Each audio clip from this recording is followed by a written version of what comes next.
Today, I'm going to be sharing with you an important message that you need to remember as a business owner. Hop off the roller coaster. And you're probably like, what does this mean, Karinda? That's great. Telling me to hop off the roller coaster. I don't ride roller coasters. But I want you to learn how to hop off the roller coaster of business ownership.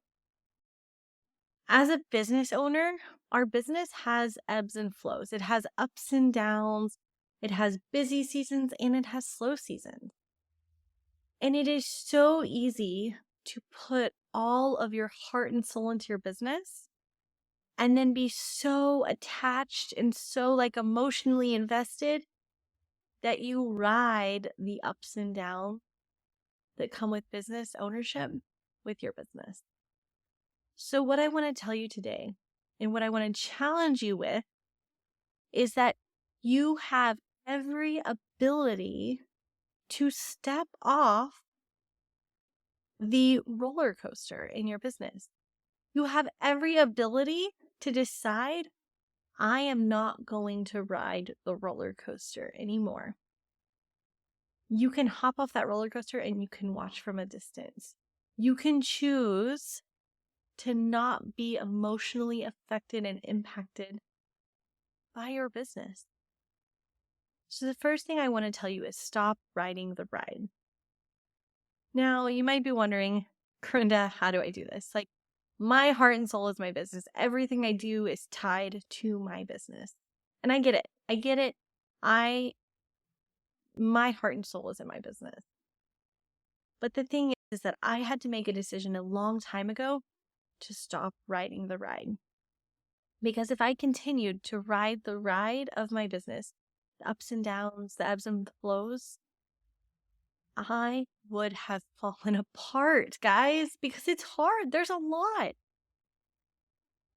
Every time that I felt myself back on the roller coaster, I would take a step back.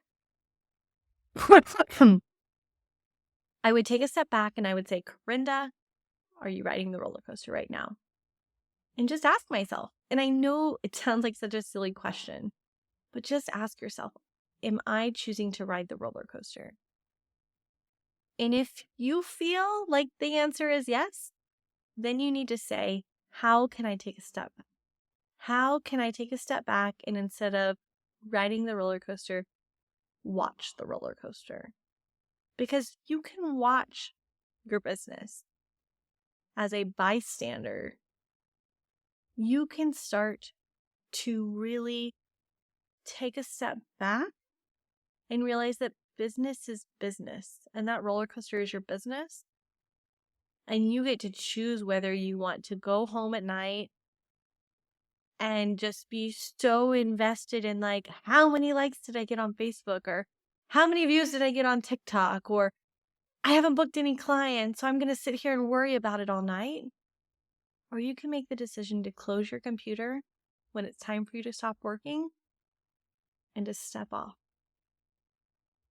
And so start to think about this in your daily life. Start to pay attention. Start to notice when you are choosing to ride the roller coaster. And something that I think really helps with this is creating boundaries in your business and in your personal life. And start to treat your business more like a job, as weird as that sounds. And this is a question that I've been asking a lot of my coaching clients lately. They have a goal to say book 3 clients or 4 clients, and they don't meet their goal. And I ask them this simple question. If this was a job and your boss told you that you needed to book 4 clients a month, what would you be doing differently? And sadly enough, for most of us, if we treated our business more like a job, and if we said, my boss has set this goal for me and says that they need me to perform in this way, or they need me to complete this task or get this done,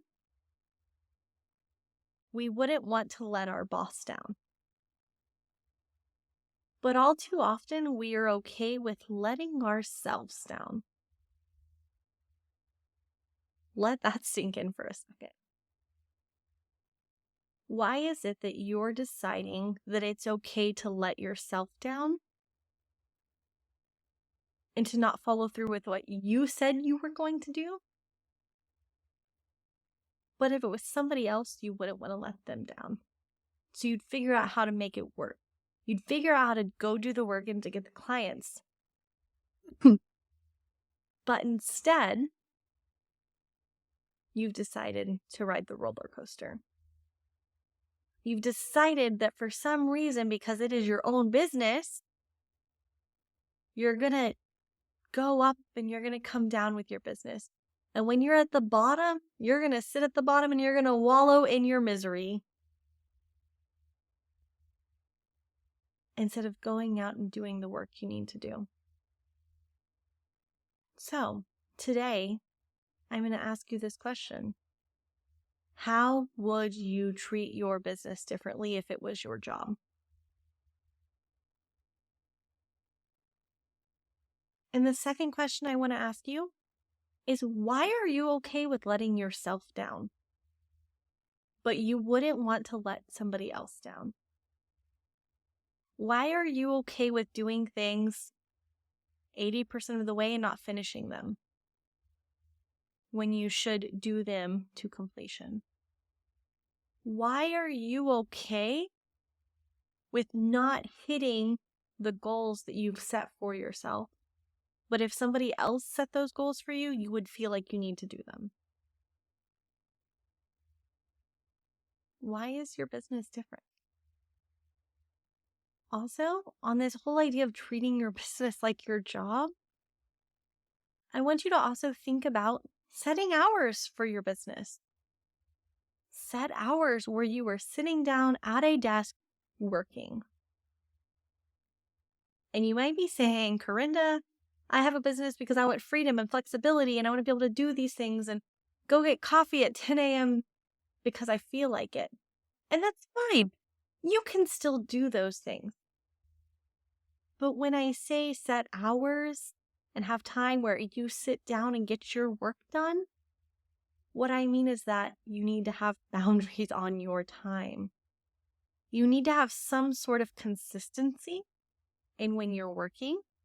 You need to have some sort of plan and strategy for your day. But you also need to know that you can close your computer when you're done working and be done for the day. I'm going to challenge you to break the stigma that the photography industry has put on us, that it is normal to stay up all night long editing photos. It is normal to have clients texting you at 10 p.m. Those things are not normal. Other business owners do not put up with that. Other business owners are not okay working all night long every night. Other business owners set boundaries and expect their clients to respect their boundaries and their time and their hours.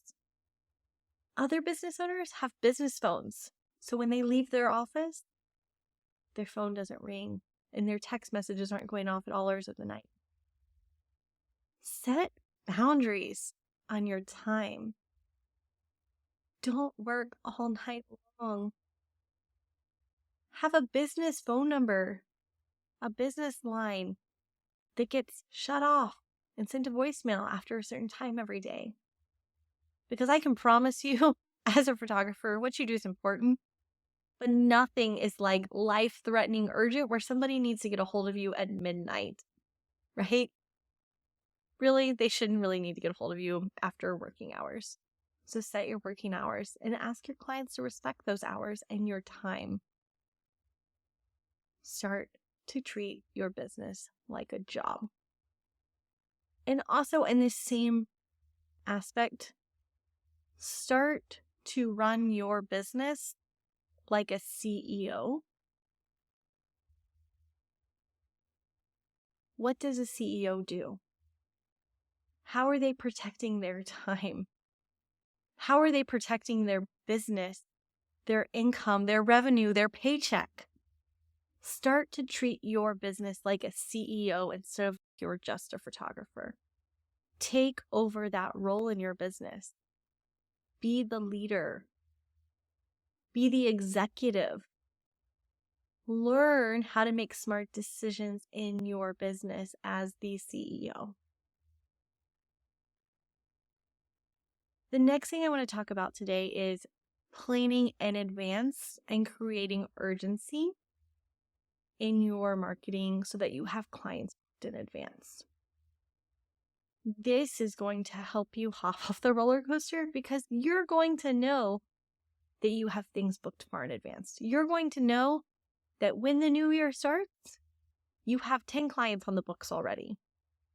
You're going to know that sitting in springtime, you already have clients on the books for the fall. You're going to know that you have clients consistently and continually throughout the year, and you don't have clients coming to you last minute trying to squeeze things in. But also your clients know that you're in demand.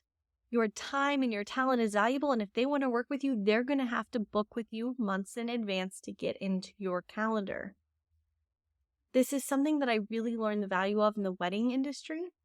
Is as a wedding photographer, you have events on your calendar a year, 18 months, sometimes 2 years in advance. And it was a great feeling to know that I always had things to look forward to, that even sitting there looking at my calendar a year down the road, I had things happening in my business. It was a great sense of feeling like I had something to depend upon, feeling like there was something to look forward to, feeling like my calendar wasn't crickets. And when I shifted into primarily portraits, this is something I took with me. I took this idea that clients were booking me months in advance, that clients needed to think about their portrait session with me before it happened, way before it happened, months before it was happening. That if they wanted to work with me in the springtime, they needed to book their session in January, February, or maybe even the year before. That if they want to book with me in the fall, they're going to be booking that session in the springtime or the beginning of summer because my fall calendar books up months in advance. It creates a sense of feeling like I have something there. And I never sit there and open up my calendar and think, man, this sucks. I have no clients. Because I am always proactively booking clients far in advance and have strategies in my marketing to help fill my calendar far out. So I want you to think about this. Get rid of the clients that are coming into your door a week, 2 weeks in advance, and you're cramming them in and you're rushing and you're doing all these things. No. Start to create this expectancy that your clients are going to come to you and they're going to book months in advance because you are in desire. People want to work with you. And if they want to work with you, they're going to have to plan ahead of time to work with you in your business. So this really starts in your marketing. And it starts in your planning of your year. And it starts in strategy. Knowing, hey, this is January. Guess what? In November, I'm going to need 5 sessions. And I already have 2 of those clients booked. That's a cool feeling. It's a cool feeling going into the year and knowing that when my year starts every year, 25% of my sessions are already full. If I need 50 clients this year, I know that I have 12 or 13 of them already booked going into the new year. Knowing that I have a strategy to get every single one of those 50 clients in my door as I'm going through the year. I know where all of my clients are going to come from before my year begins. I know and have a strategy to get each and every single one of those 50 clients I need through my door. I know where they're coming from. I know how I'm going to get their butts in my seats, as I like to say, far before they even know that they're my clients. Sometimes I know who my clients are. Sometimes I can literally say, these 5 people are going to be my clients this year. I know they will be. I'm going to make it happen. So creating a plan in advance, creating a sense of urgency so that your clients know that they need to be booking in advance, and knowing where your clients are going to come from is going to be hugely important in helping you jump off this roller coaster of the ebbs and flows that you have in your business. But I also want to tell you, it is okay to have slow times in your business. It is perfectly acceptable to take January and February off when it's cold. Why would you be trying to drag people through your door when it's cold and freezing and you don't want to go outside and hold your camera because your fingers are going to fall off? Why would you want your clients to have to go outside and do this? If you have a studio, this might not be a problem.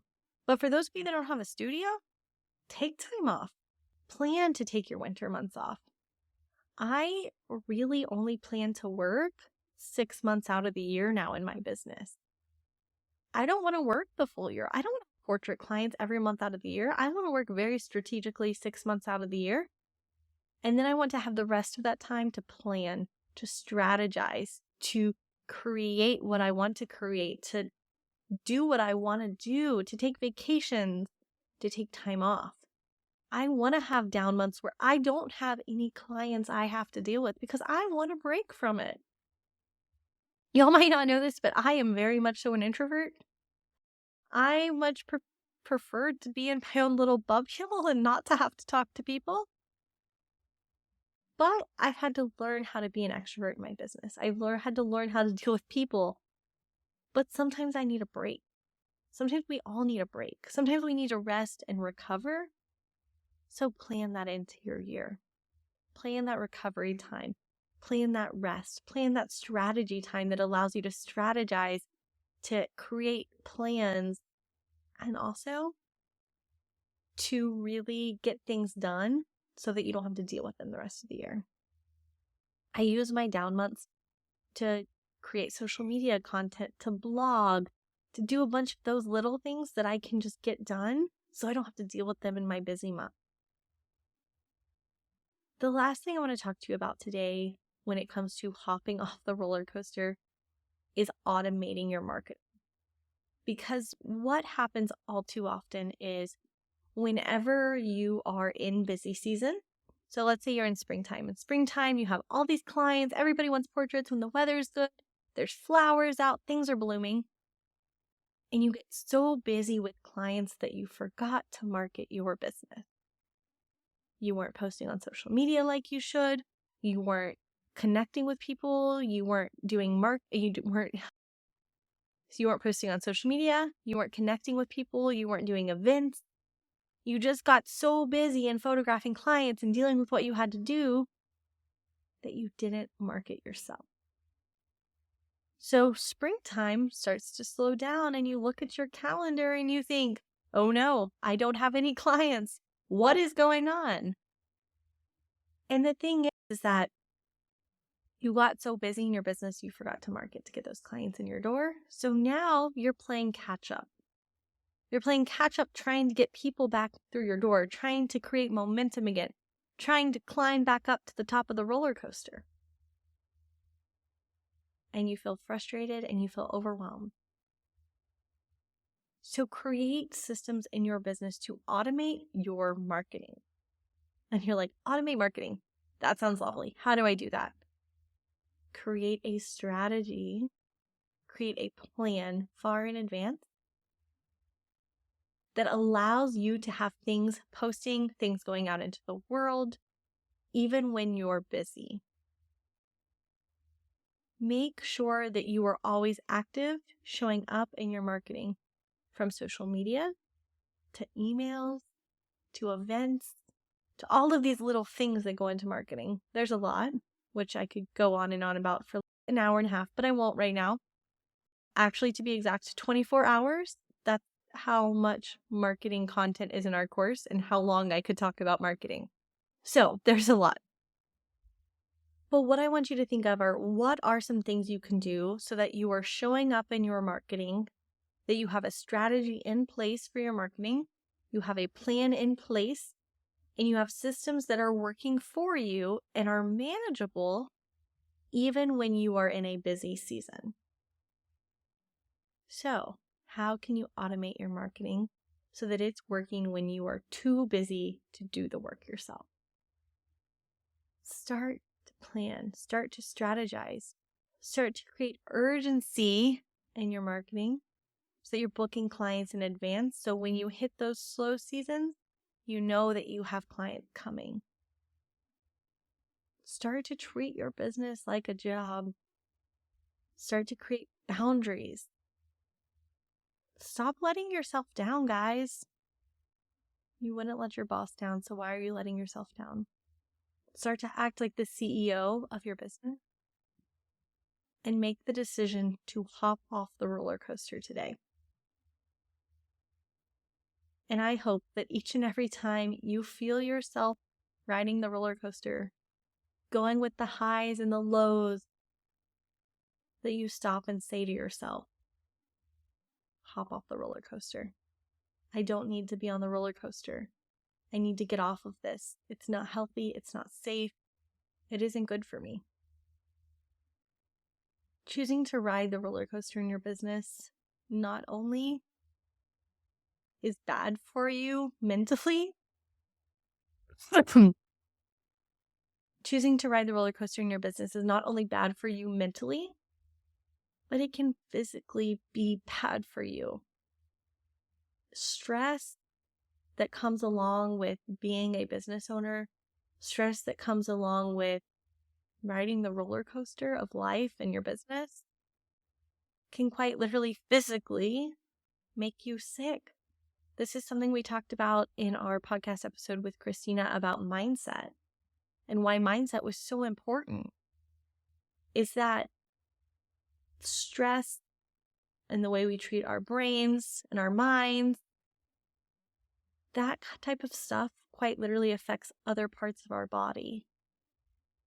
And it is so important that we learn to let these things go. We learn strategies to cope and to deal with them and to hop off the ride. For our own well-being, for our longevity of our business, for the happiness of our relationships, our families, our friendships. It is important. Trust me, your significant other does not want you coming to bed every night at 2 a.m. because you stayed up late working. I've been there. I remember a time when I would stay up till 2 o'clock in the morning, multiple nights a week. I remember looking at Austin and being like, sorry, hun, gotta stay up and edit these pictures. Sorry, hun, gotta deal with this. Gotta do this tonight. And I look back and think like, why did I think that was okay? I thought it was okay because every other photographer around me was telling me that was normal and that's what they did. But I'm here to tell you that is not normal. And if you're running your business and your business is running you ragged, it's a sign that you need to step back and simplify. Simplify. Because your business should not run you ragged. And if you are at a place where you have too much work to handle on your own, then you should also be at a place where you can outsource or you can hire help. And if you're not making enough money to outsource or to hire help, then you need to say, what do I need to do to make more money from the clients I have? Because I can't handle more clients. Normally, more clients is not the answer to your problems. Normally, it's maximizing the income potential you have from the clients you have already. That's going to be the quicker solution to your problem. It's going to be simplifying. It's going to be automating. It's going to be cutting out the fluff. It's going to be treating your business like a surgeon and having some very surgical ways of creating systems in your business. I say creating your business, looking at your business like a surgeon. In the last podcast episode, I actually talked about this whole idea of being surgical in your business, being specific, being precise, doing things for a very specific reason.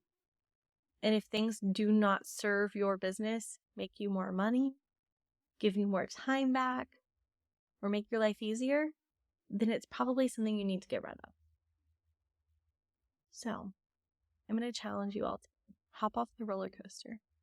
How would you feel if you can finally break free from the roller coaster of business ownership? How would you feel? I want to hear your responses. I want you to share with me, send me a message, reach out on Instagram or on our private Facebook group, Photography Business Tune-Up, and really just let me know how this makes you feel. Because I can promise you, I wish I would have learned this lesson in the first year of my business. I wish it wouldn't have taken me years to learn to hop off the roller coaster. I hope you hear me in the back of your mind saying, hop off the roller coaster. I want each and every one of you that feels like you're on the roller coaster right now in this very moment, I want you to take out a sticky note and I want you to put it on your computer that says, hop off the roller coaster. I don't have to ride the roller coaster of my business. I hope I'll have a great week, and I hope that this helps you learn to look at your business in a brand new way.